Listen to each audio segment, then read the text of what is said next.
What's good, family? Welcome back to OR Trades, man. I am here to go over 3 trades with you that I took today. I only took 3 trades, and all 3 of them went in our favor.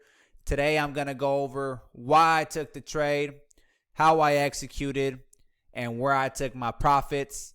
But before I get into that, man, I just want to thank all the new subscribers, man. I'm really encouraged by people subscribing, commenting, and liking.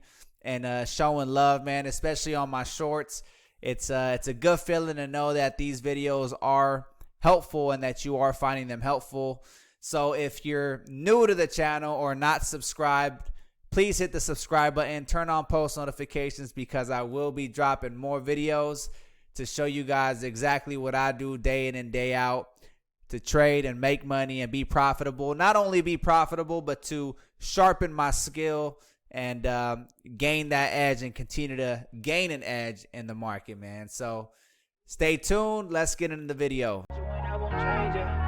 Look. Told my dogs that we won't starve again. I show my face in places I'll never show again. I stacked my chips and did it with no one noticing. Dealing with some shit I told moms that I'll never fold again. And it's on God, I don't like how they move. I'm from a city where they sharing every move that they do. All right, so first off, the first trade we took was charting ES, and we took it utilizing the Fibonacci retracement tool. I took the fib from top to bottom of yesterday's swing because we had a pretty decent move from, top to bottom, and I waited for the 61.8 retracement, which is we opened up in the golden zone between the 50 and the 61.8. So I wanted to see if ES was going to push through this 3870 level or reject it. And I alerted the Discord that, hey, if ES cannot hold 3870, get ready for a drop. And so I didn't take this trade because, sometimes you do get a little bit impatient, especially when things are aligning. But what I did here is, if you notice, the volume on this green candle was lower than the following bearish candle. I got in the moment we couldn't hold this here. The moment we couldn't hold the 3870 level on this candle, and I seen volume picking up and exceeding the previous candle's volume, I went ahead and took my short the moment we couldn't hold the 61.8 retracement. And I wrote it down, and I got out right at the 50% retracement. The contract premiums pumped. They went for 55%.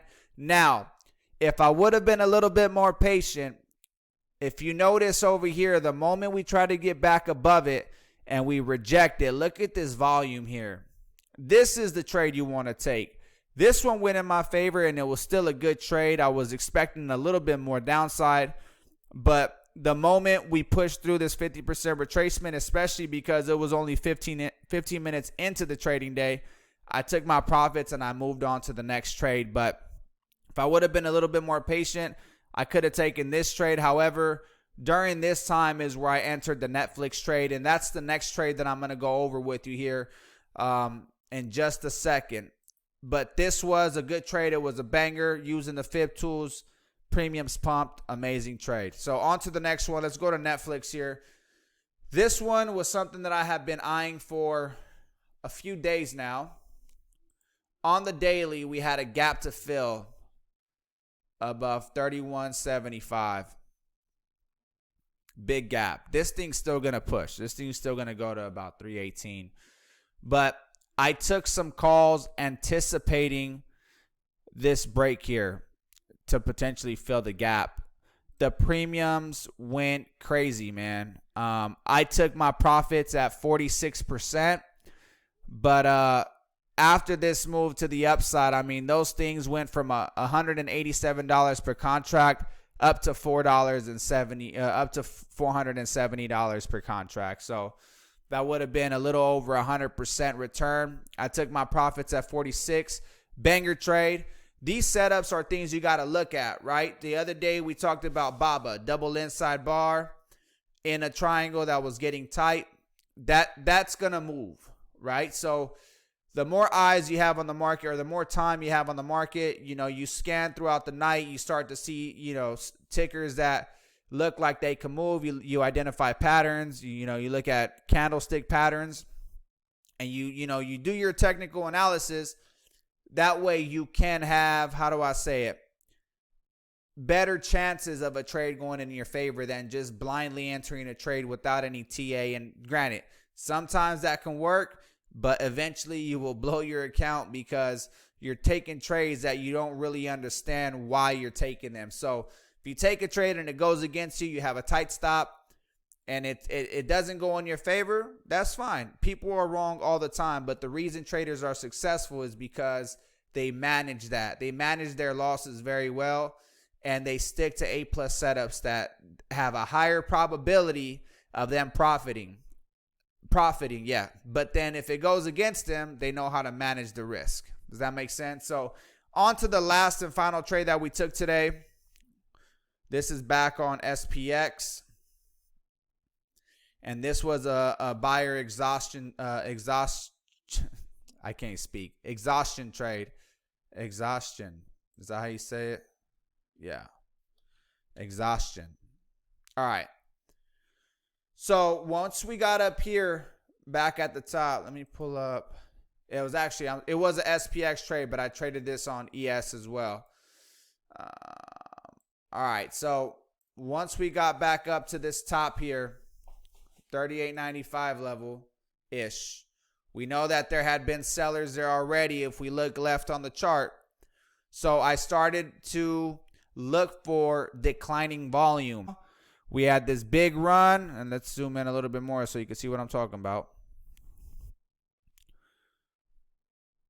Fat candle, fat volume candle. And then once we got up here, you start to see volume declining. That's buyer's exhaustion. There's going to be a move. So what do? The moment it doesn't hold a fib level or a key level, at this point it was 38.90 or 38.87, take some puts. I got in at 11.15. Once I seen, you see all this candle right at 11.15, this volume candle, very, very low volume here. I got in. The trade kind of went against me a little bit. But I told the chat, watch for 3,900 to break. If it breaks, then you get out. We never broke 3,900, and boom, we sold off. I ended up trimming these for, I believe it was 12%, and then the rest, the runner went for, two of the runners went for 55%, and the last runner went for 100%. But I did swing one other one. So I still have one runner for tomorrow. We have jobless claims tomorrow, so we could see a nice move. I mean, it's a lotto. It's free. I had a decent day, so I'm not too worried. I told the chat that I'm willing to let this expire worthless. So even if it does, it's all gravy, man. But anyways, I hope you guys find this video helpful. Like I said, if you're new, please subscribe. You're going to be getting videos from me at least 2-3 times a week to show you how I'm capitalizing and how I'm executing my trades, how I'm preparing myself for the week, and be giving you guys some tips that could potentially help you up your game, man. So I love y'all. Once again, I appreciate you guys, and have a great night and a great day tomorrow.